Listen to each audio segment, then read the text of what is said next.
Om Sri Mahaganapataye Namaha. Om Sri Saraswate Namaha. Sadashiva Samarambham Shankaracharya Madhyamam Asmadacharya Paryantam Vande Guru Paramparam. Vande Guru Paramparam. Om Sri Tapona Sishyaya Namaha. Ve Namaha.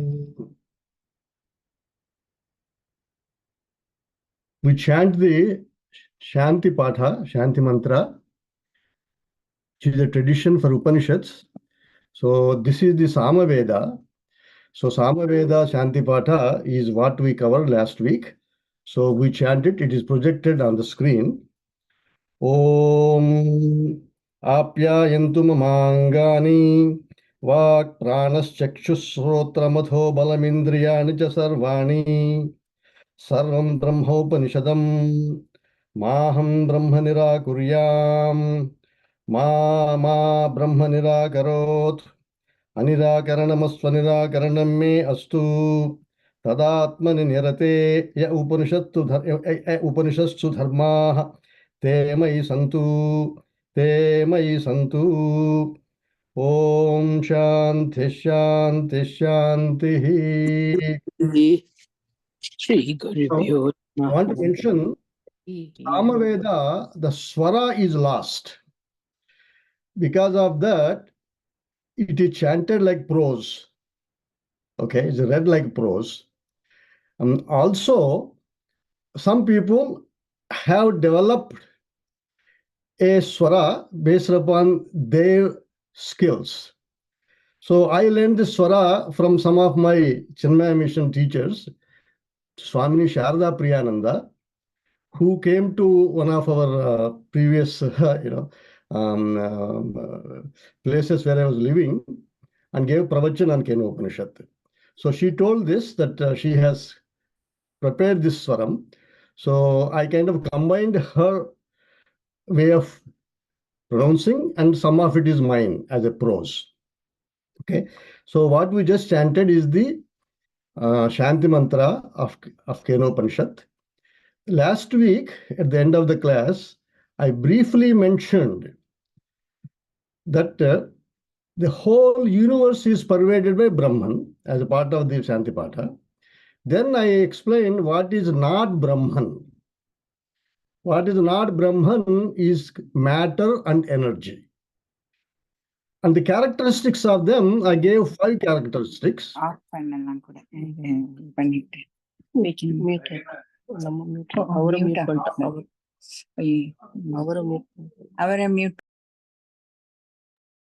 Cheruvu garu, sorry, I accidentally muted you instead of muting one of the participants.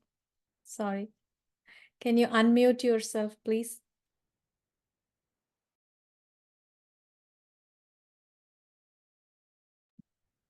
Okay, can you hear me now?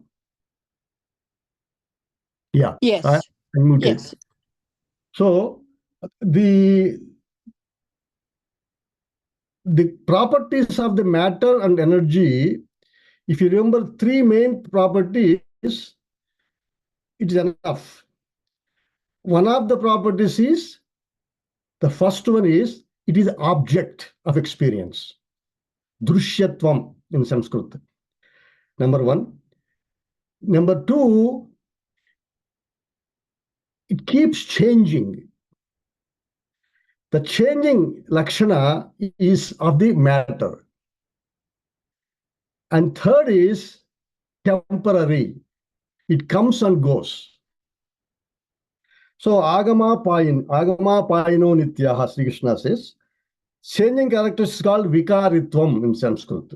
So these 3 characteristics belong to the world of matter and energy. One is object of perception. 2 is nature of changing, Vikaritvam. And third is temporary. They come and goes.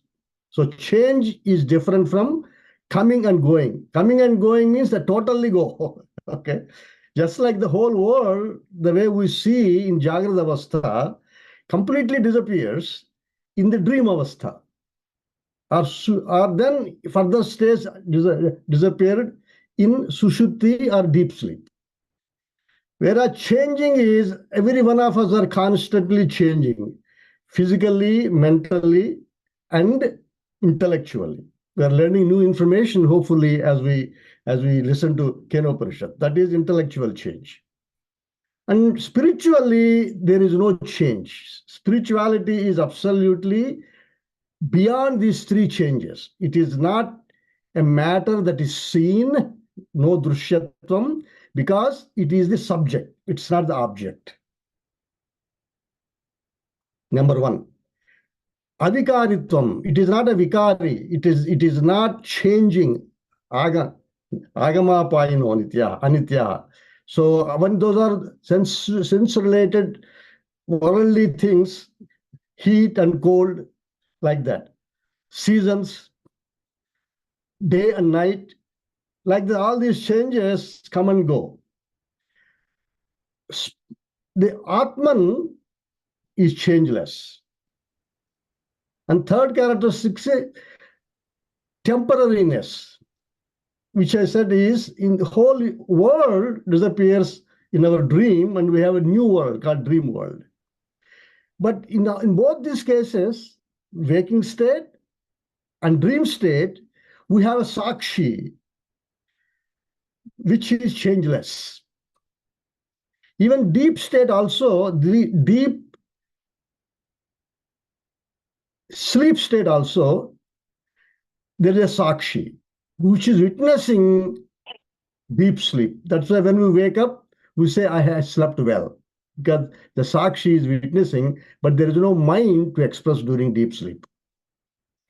So Atman is beyond these three characteristics, while as matter and energy has those three characteristics, which are object of perception, changing in nature, and temporary. They come and go, totally go. Whereas Atman is not an object, means it is subject, and it does not have vikaritvam or changes, like getting old or being born, dying, like that. Asti, like that, there is the 6 lakshanas Shankaracharya gives. That Atman doesn't have those 6 lakshanas. And also it does not come and go totally like world does. So these three you have to remember, then it will help you going through further. So with this introduction, we go to the first mantra, which is a question asked by the student to the teacher.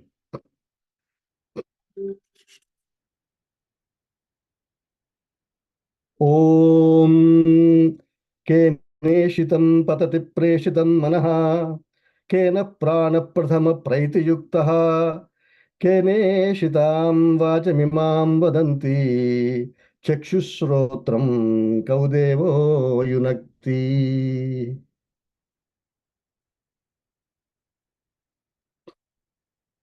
So, as I mentioned in the introduction, Upanishad is the knowledge of our own self. So it is beautiful when we really stand up to the Upanishad and revel on it. So the student here is asking a very, very deep question, because he is a student well prepared by his previous preparation and previous upasana and also karma yoga. So the questions asked essentially indicates the quality of the student. The student asks a question like, how old are you? Are you an engineer or a doctor? These are worldly questions. Because the mind of the person is thinking among those lines. It reflects the quality of the mind of the person. Whereas, look at the kind of question he's going to ask, and I'm going to explain it. It shows the quality of this person. Question is, Kene shitam patati preshitam manaha. Kena, this is where the Kena Upanishad name comes. It starts with Kena. The Upanishad started. That's why Upanishad comes. Kena Upanishad name comes. Kena Ishitam, desired by whom? Preshitam, prompted by whom? Manaha patati, mind falls on objects.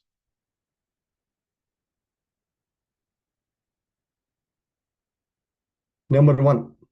So, desired and prompted by which principle your mind falls on the objects.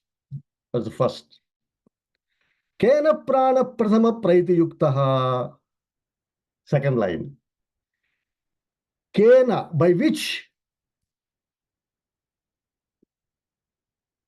Pradhama pranaha.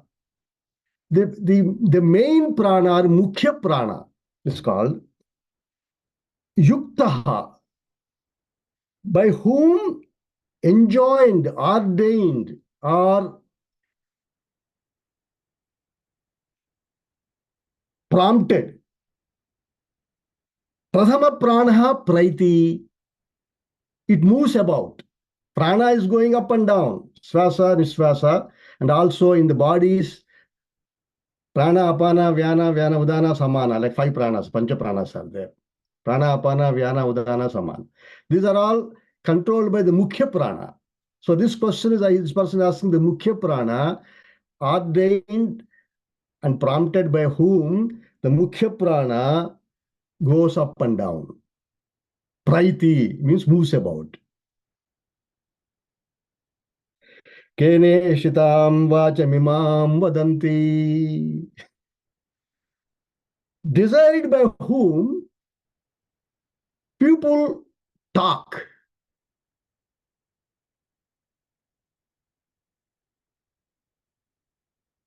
Chakshusrotram kaudevo yunakti. Chakshuhu means eyes. Srotram means ears. Kaudevo yunakti. Which illumining principle? Here he doesn't say Devaha means the illumining principle or God, you can say. Yunakti, he connects. So here, the implication of the thing is, we have so many experiences in our life through Chakshuhu and through Srotra. But somebody is connecting this throughout our life.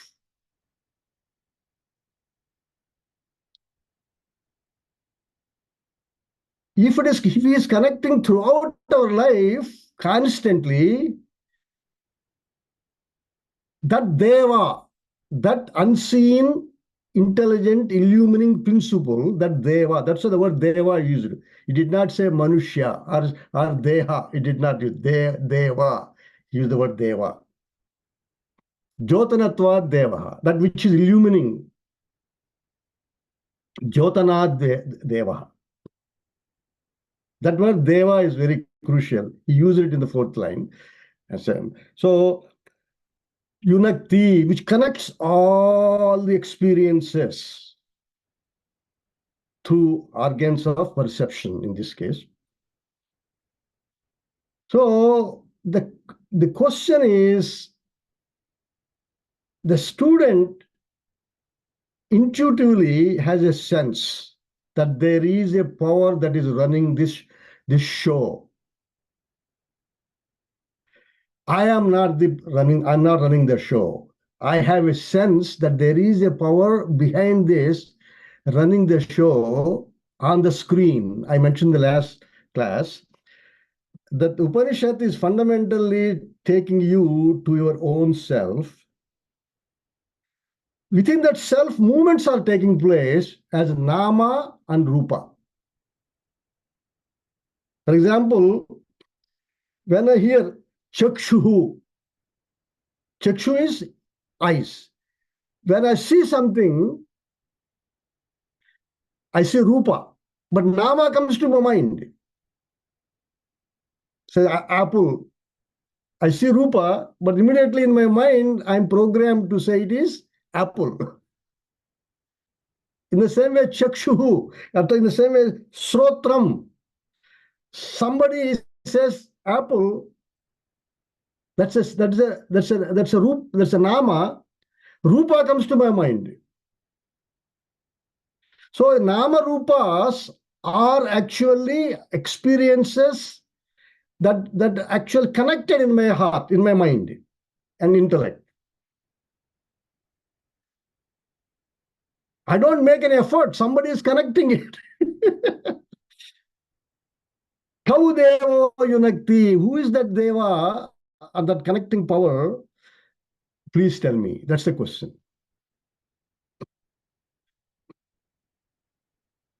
So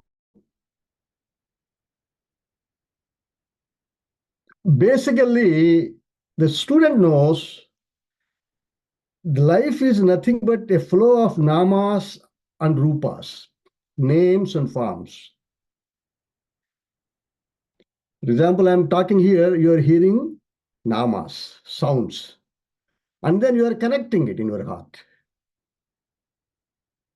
Hopefully, and vice versa, That nama rupa flow connection is taking place somewhere in your consciousness without glitch. And it is happening. Who is doing that?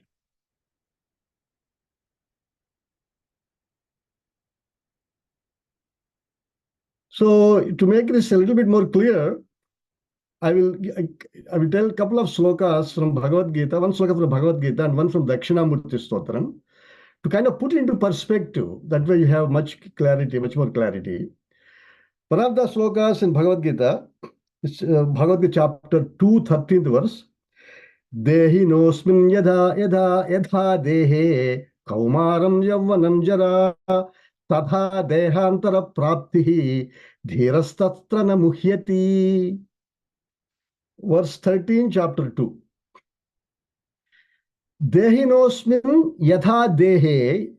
I am the dehinaha, but my person with shariram or with the body. Kaumaram yavvanam jara. They flow. My kaumara means my childhood, yavvanam, my youth, and jara, old age. Tatha dehantara prapti. Even after the fall of the death also, fall of the body also, it continues. But that connecting principle, which witnesses my childhood,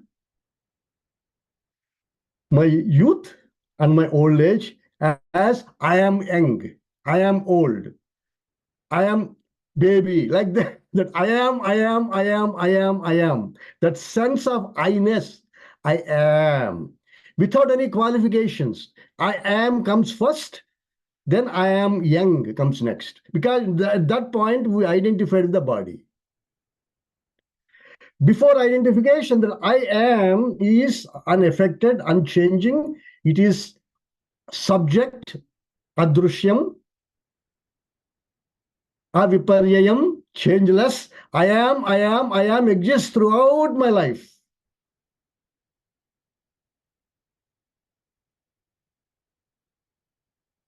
And it is not temporary. It does not come and go. It stays. All the time, 24/7.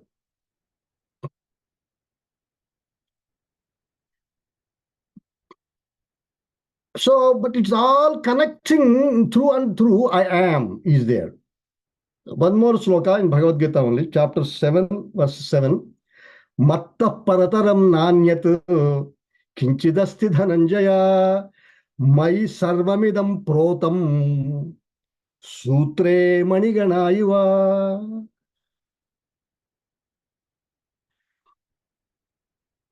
Matta Parataram Nanyat, that essential being in all of us, encompasses whole cosmos. There is nothing higher than that. Mattaha Parataram Nasti. There is nothing higher than me, means a chain, a gold chain, it can convert into a bangle or another ornament, like a watch, golden watch, maybe. But in and through all of them, gold is fixed. So gold will say, Matta Parataram Nanyat. It might be a bangle one day, it may be chain one day, but gold is gold. In the same way, consciousness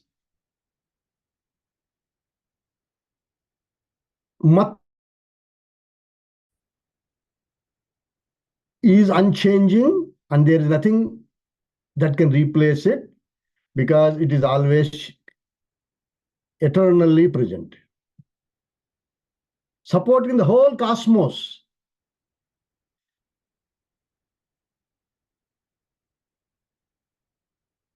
Not only the Matta Parada, Kinchidasti Dhananjaya, Bhagavan says, nothing else, even little bit is not there.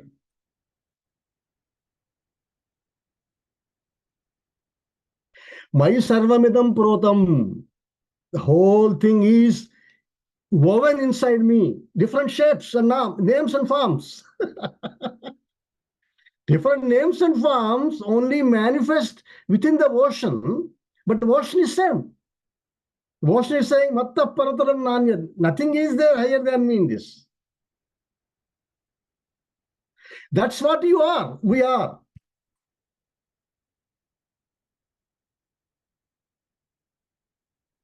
The ups and downs we come through life, they are names and forms. Everybody has their own prarabdha. We also have our own prarabdha. They come in names and forms. But Atman is not touched by prarabdha. Changeless, blissful, Satchit Ananda Swarup. That supports the whole cosmos, not just me and me, you and me. Then he says, Mai Sarvamidam Protam. It's an example. One particular lakshana, one particular characteristic is taken of a garland. Garland has various nama rupas, and various types of flowers it can be. But there's only one connecting thread. That connecting thread is I am. I exist. I love myself because I am. See, after I only rest comes. The problem comes when we forget who we are. That's the purpose of the Upanishad.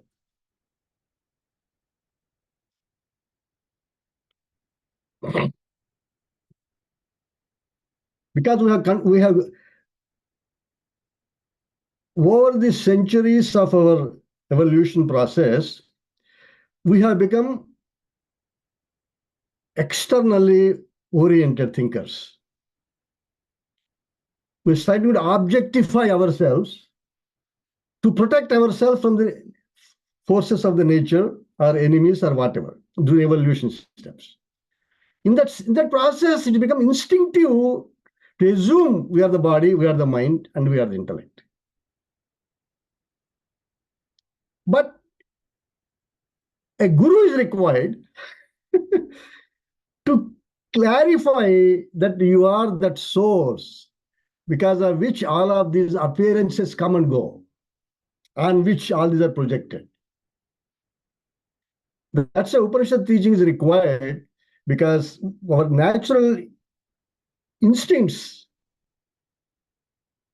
cannot know ourselves. In the last class, I mentioned, just like mother's love is so common, we take it for granted. Atman cannot leave you. And you are born in Atman, you live in Atman, You pass away in Atman and Atman continues. So just like space, we take it for granted, we never looked. That is the reason teaching is required. Kaudevo Yunakti. Which God is connecting everything? Sutre Manigana, just like a thread within the garland. The whole universe is connecting it. Everybody has its own laws. Somebody is running it. Somebody is running the show. We are not aware, but we need to slowly shift our attention, and we realize we are that infinity. There is one more beautiful sloka. This is it also helps well to go to the next verse. Shankaracharya, Bhagavan Shankaracharya wrote this in Dakshinamurti Stotram. बाल्यादिष्वपि जाग्रदादिषु तथा सर्वा व्यवस्थास्वपि व्यावृत्तास्वनुसन्दधामि अन्तःस्फुरन्तं सदा स्वात्मानं प्रकटीकरोति भजतां यो भद्रया मुद्रया तस्मै श्रीगुरुमूर्तये नमः इदं श्रीदक्षिणामूर्तये बाल्यादिष्वपि जाग्रदादिषु तथा सर्वा व्यवस्थास्वपि बाल्यादिषु जाग्रदादिषु तथा सर्वा व्यवस्थास्वपि. In the same way, all states of life. Vyavurtasu anuvartamanamaham. In all of them, there is a connecting, pervading aham. Aham, I am. Antaspurantam sada. Shining forth as I am, always.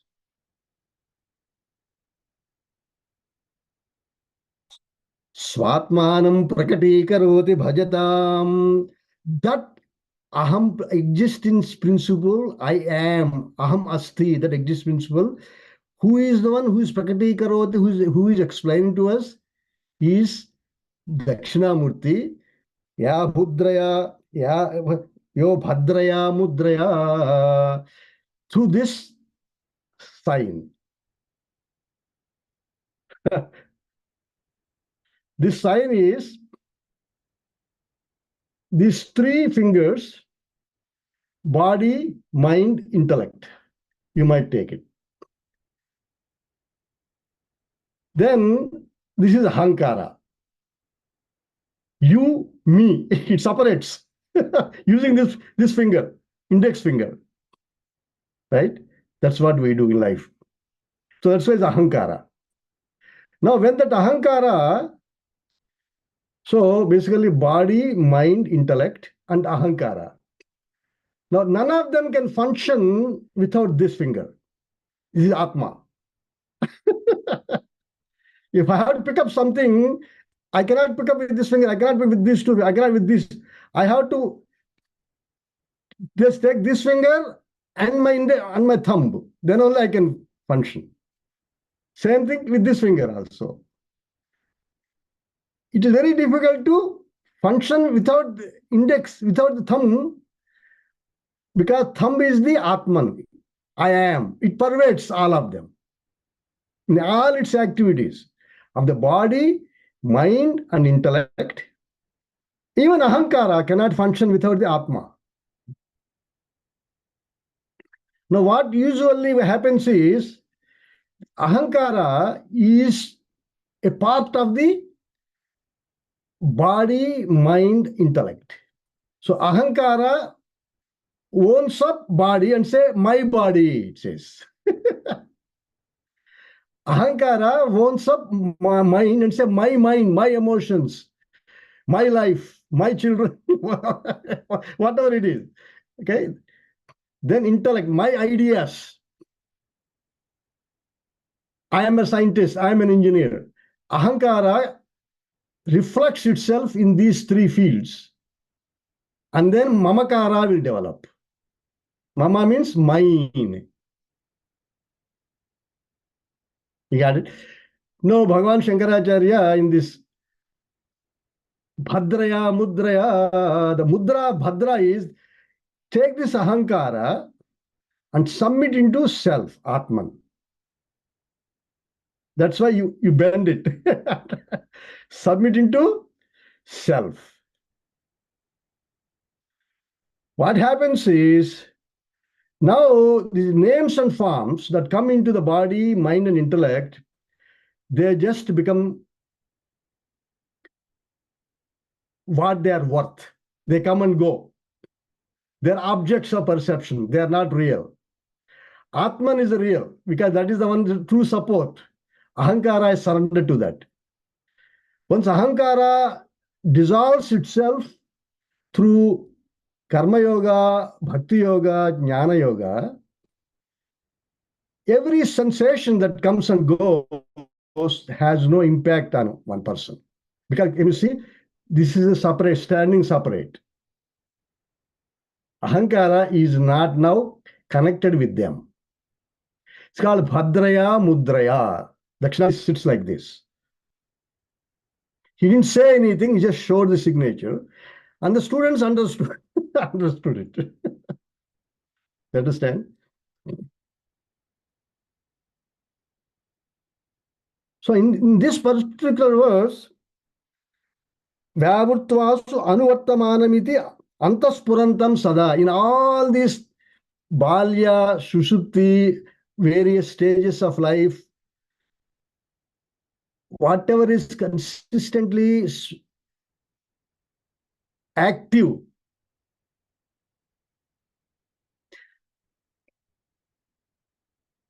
that can be bhajatam, means those who surrender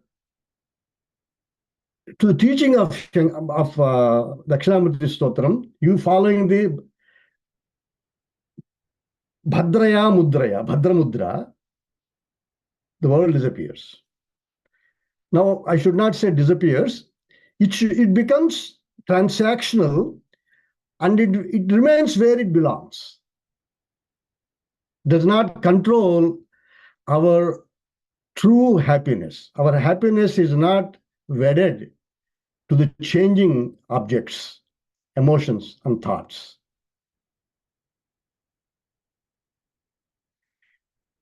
When we switch our reality to who we are, nature surrenders itself. And Brahman exerts its true full potential.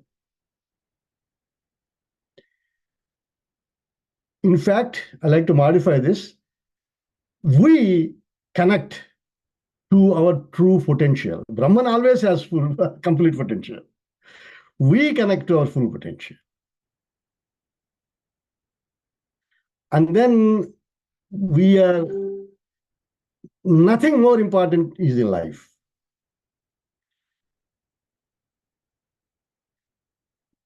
Even if you are billions and billions dollars worth of profits are there, it cannot add even an ounce of happiness to you.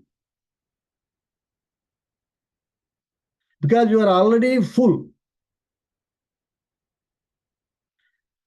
Everything comes and goes. That is also just Nama Rupa only in the mind. See? Now,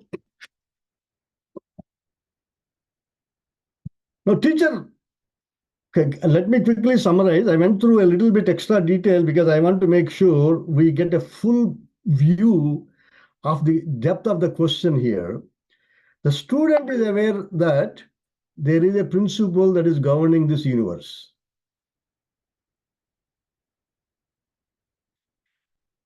And he also knows that principle is working through me.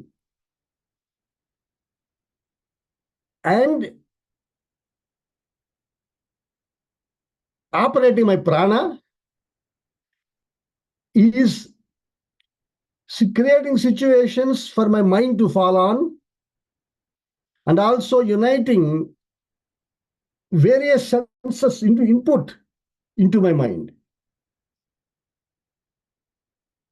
What is that principle? That is the question. Okay, I just summarized it so that when we go to next sloka, you get a good perspective. Next mantra. We'll chant mantra number 2. This is the answer. Starts. Srotrasya srotram manaso manoyat vachoha vacham savupranasya pranaha chakshusasya dhiraha pretyasmallokad amruta bhavanti. I will chant again. Srotrasya srotram manaso manoyat vachoha vacham savupranasya pranaha chakshusasya dhiraha pretyasmallokad amruta bhavanti. Now, here is a challenge to the teacher.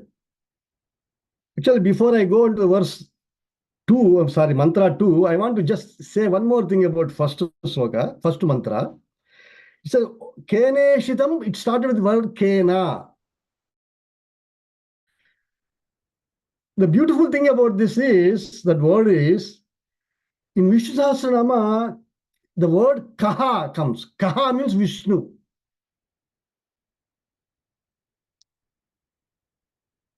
Kena means by Vishnu. So the answer is already given.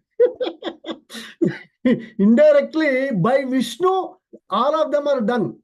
So indirectly, the question itself answers it because of the nature of Sanskrit.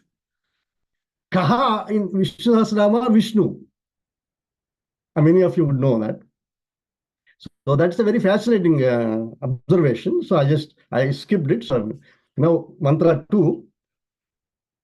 The teacher has a challenge here.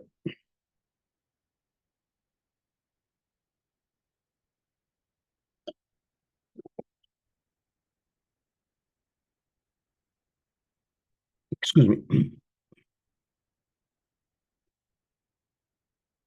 The teacher has a challenge here. The challenge is, as I already told you, Atman is not an object. Atman does not change. It does not come and go. Whereas matter is an object, matter and energy is an object, and it changes, and it comes and goes. So there are only two. One is Atman, other is Anatman. Anatman means not matter, not Atma. That's it in Sanskrit. If you add an, you added not Atman. Or to make it simpler, matter and energy, names and forms. Only two. One is the support of names and forms, other is names and forms. Only two. Now, the names and forms is common to us because we are trained to think everything by objectifying. So basically, when we studied, we did research, we heard conversations, everything is object of our mind. Our mind understands it. Teaching is, in our mind, usually is something, an object of knowledge.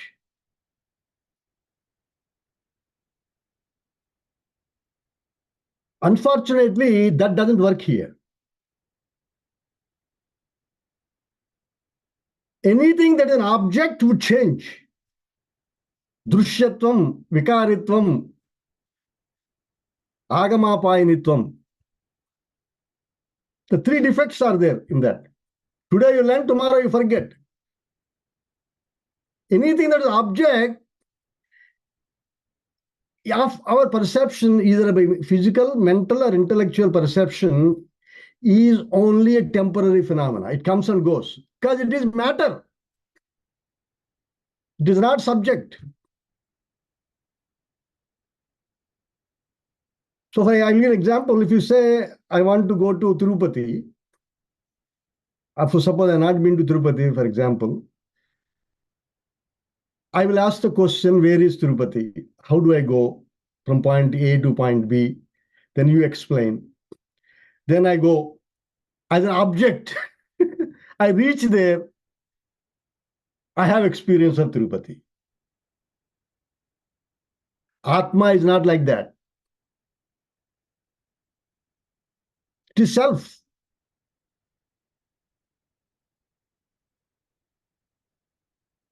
Okay, I think I got the point. Why don't I do this? I will close my eyes and meditate.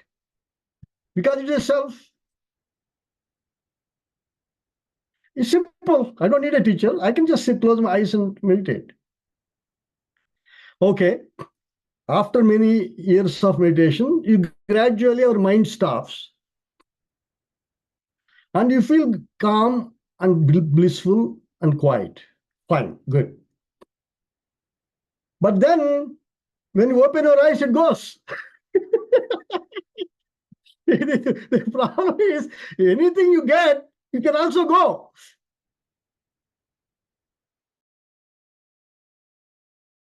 To conditions. If it is subject to conditions, then it is also, you are trying to search as an object inside you, and then you make a claim, I found it. No, you cannot. That's not an object of a experience. So when you say drushyatvam or something, an object of perception, it could be mental also. Mentally, you feel good about yourself. That is a perception. So basically, anything a teacher teaches, we objectify it. And then we bomb out. So the problem is, that is a challenge of Upanishad teachers. Because we are used to names and forms all our life, we have to, we search in the field of names and forms and experiences.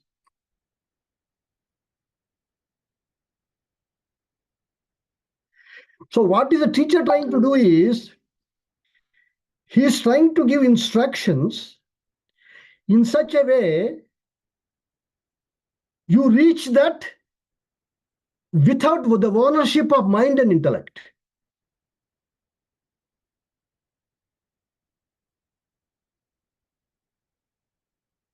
That is why Upanishad, Shankaracharya wrote 10 Upanishad commentary. Bhagavad Gita commentary, Brahma Sutra commentary. The reason is, the more you listen to it, you slip into it, and then you becomes your nature, second nature. Until that point, you constantly try to objectify it, and then, oh, I got it. The moment you said I got it, you didn't get it. Because it is something you get it, it is you.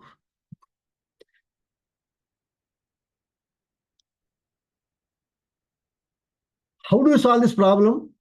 The teacher has devised a brilliant technique.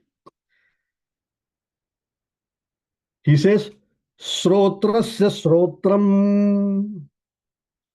It is the ear of the ear.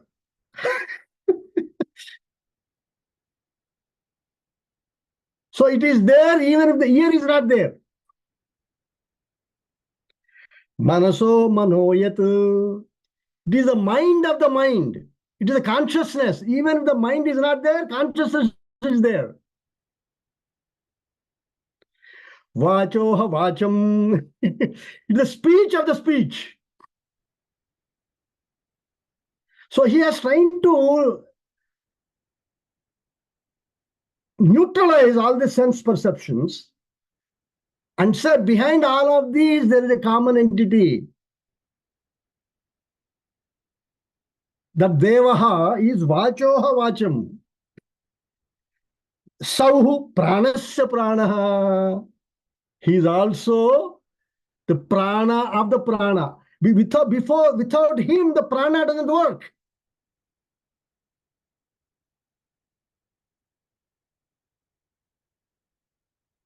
Fundamentally, shutting down all your projections. Chakshushas chakshuhu. He is the eye of the eyes. Without that consciousness principle, eyes do not work. But you only know about your eyes. So because you only know your eyes, using the instrument, you go back to the cause. Use the what we know as the means. We stop them to experience what runs them. That is consciousness. That is always there, whether you're meditating or you're not meditating, whether sleeping or not sleeping. As we said earlier, just a sutro manigana iva. It's always there.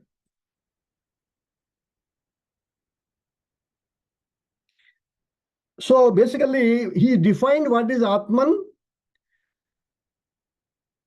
in language which educates the instruments of our perception and action so that they turn themselves into themselves and then discover themselves that they are not the ultimate.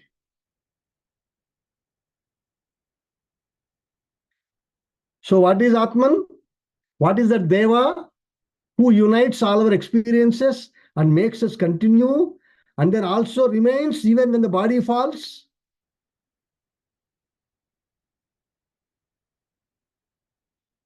Is that principle that lends the characteristics of the ear to the ear. That ear, the physical ear is just a matter. It is not sentient. The sentiency of it is come from the Atma. That is the constant. Just like a fan is not sentient. But electricity gives you sentiency. But then it's not just the fans, it can be the heater also. So it's not just the ear, it's got eyes also. Same principle. Speech also. So all of them are connected. Kaudevo Yunakti. All of them are connected to the consciousness. Within the presence of consciousness, they shine and do their functions, but they are just matter. That consciousness principle is every instrument of perception and action, when turned towards itself, points to only one principle, that is the consciousness, that is self. That is the definition of Atman. Very beautifully done in a very unique way in Kenopanishad.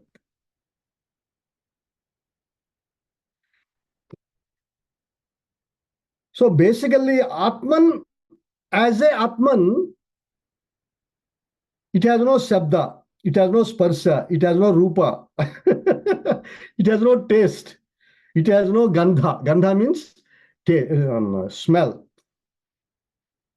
Kathopanishad, I will just quote a small thing.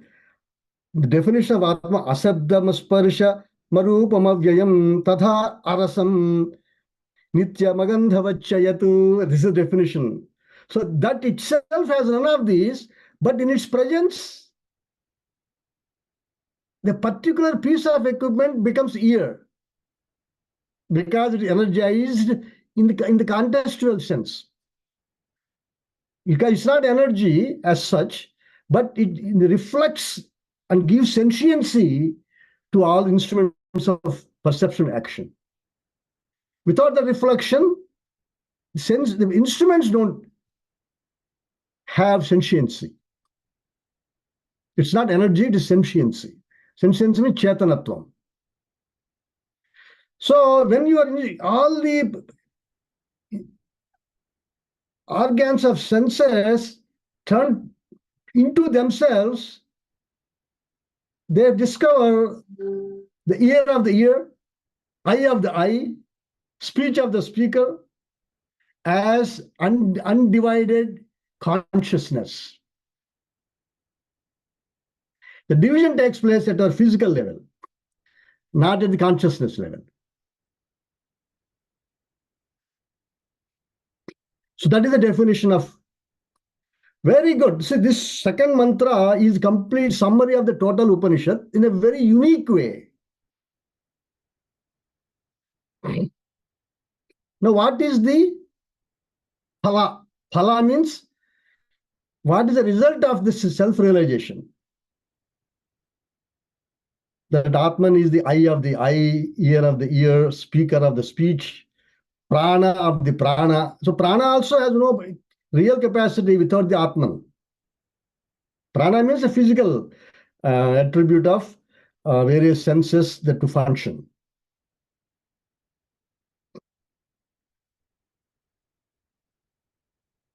He used the phala. The effect of phala means nobody undertakes any activity unless he knows what is the effect of this. I eat lunch because I want to satisfy my hunger. So we need phala. So this particular mantra says, Chakshu atimuchya dhiraha pretyasmal lokat amruta bhavanti. Atimuchya dhiraha amruta bhavanti. Take it as that. When a person who understands the essential principle of what is Atman, what is not Atman, Atimuchya means it transcends the limitations of the senses.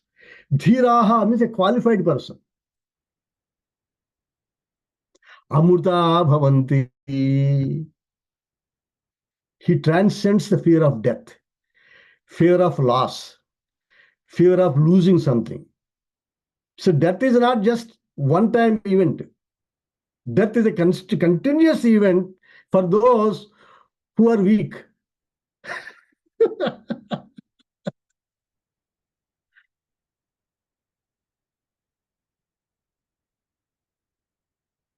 A dhiraha means somebody who self-realized dies only once.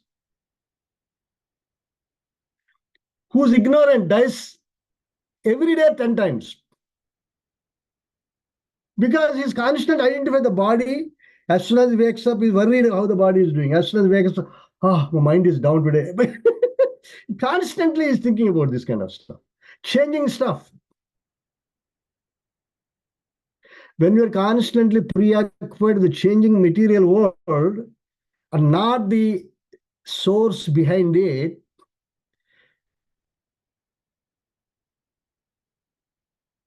you become controlled by the names and forms.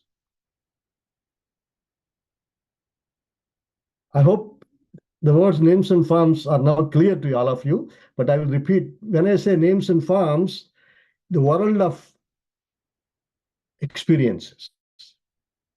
They come to you as information in terms of names and forms. And then if you identify with them, you become controlled by them. As I said earlier, ahankara, when it identifies with the body, mind, and intellect, all of these things are changing nature. We, as things change, we also suffer. Amruta bhavanti means he becomes that infinite self that doesn't change, that is not temporary, that is not an object. While alive. This is an important point. While alive. Atimuchya dhiraha. Atimuchya means transcending it. The key point. Transcending it means while alive, you shifted your attention as a ocean, you switch the ocean, the infinite being. See, basically, infinite people suddenly, when I say infinite, we start imagining infinity, cosmos, space travels and all that. No. You have no, at the moment you stop names and forms, you are that. We identify with the names and forms, we become limiting ourselves. The moment names and forms become objectified and they are not you, you actually become infinite. Everything just goes through you transactionally, you are not controlled by it. To the extent you bind yourself to the senses, to the body and the mind, to that extent, you become limited. The moment you let them go, you become uncontrolled, you become infinite, means you grow out of them. That's the way you should understand it. And also one more line. Pretyasmal lokad amurta bhavanti. Amurta bhavanti can add both places. Pretya asmal lokad amurta bhavanti. Having left this world, when the body falls, there's a videha mukti, amurta bhavanti. Because the moment you shifted your attention to the source, which is that cosmic infinite being that runs the whole show, all your vasanas, what we call sanchita karma, prarabdha karma, becomes ineffective. Prarabdha comes but doesn't affect you. Agami, the karma that is still left behind, doesn't even come anymore. So videha mukti is also pointed here.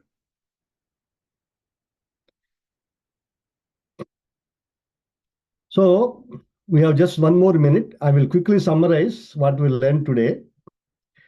The student asked the question, what is that power which runs the whole show, such as our instruments of action, perception, and also my body and speech?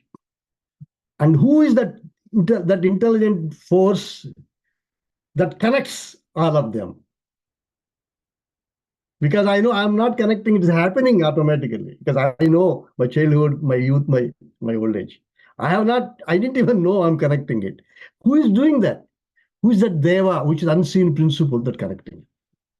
The teacher, finding the challenge, says it is the eye of the eye, ear of the ear, speaker of the speech, the life of life. And that principle is, when you know and you transcend all these senses, that liberates you. Now and hereafter. That's the answer. Now the elaboration of it comes out very beautifully next several verses. The Kenopanishad has four khandas, so now they will go fast. Okay. Om Purnamadaha Purnamidam Purnat Purnamudachyate Purnasya Purnamadaya Purnameva Vasishyate. Om Shanti Shanti Shanti. Harihi Om Shri Gurubhyo Namaha. Harihi Om.